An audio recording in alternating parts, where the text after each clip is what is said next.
Пройти общий осмотр у терапевта, затем заполнить анкету, замерить сатурацию и давление. Уже привычный ритуал перед вакцинацией. В первую очередь медики интересуются у пациента о наличии хронических болезней и аллергических реакций.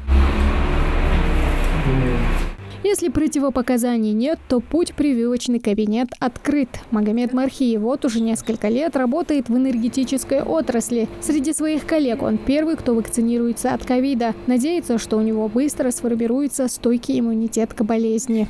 В ноябре прошлого года перенес, у меня легкая форма была, поэтому перенес достаточно, у меня не было никаких осложнений, спокойно.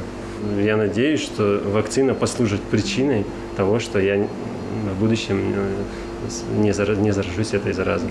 По словам медиков, рост количества антител у Магомеда начнется уже через 10 дней после вакцинации. На Назрановской районной поликлинике с недавних пор начали прививать пациентов новым препаратом «Спутник Лайт». Здесь ее сделали уже около 100 человек. Это однокомпонентный аналог «Спутника Ви». Он подходит и тем, кто уже вакцинировался другим препаратом, и тем, кто уже переболел ковидом. Единственное ограничение – возраст. Эту прививку ставят только гражданам от 18 до 60 лет. На основе ГАМ-ковид-ВАК. Это первая вакцина, которую мы получили в наш регион.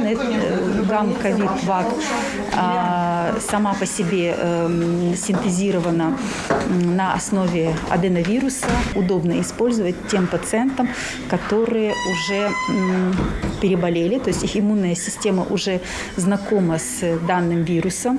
Желающих обезопасить свое здоровье от коронавируса с каждым днем все больше. В одном только Назрановском районе 5 прививочных пунктов. Вакцинация – самый эффективный способ противостоять COVID-19, говорят медики. Записаться на процедуру можно любым удобным способом – через портал госуслуг, своего участкового врача или лично при обращении в поликлинику. Тамара Хашакульгова, Магомед Шаухалов, Новости 24.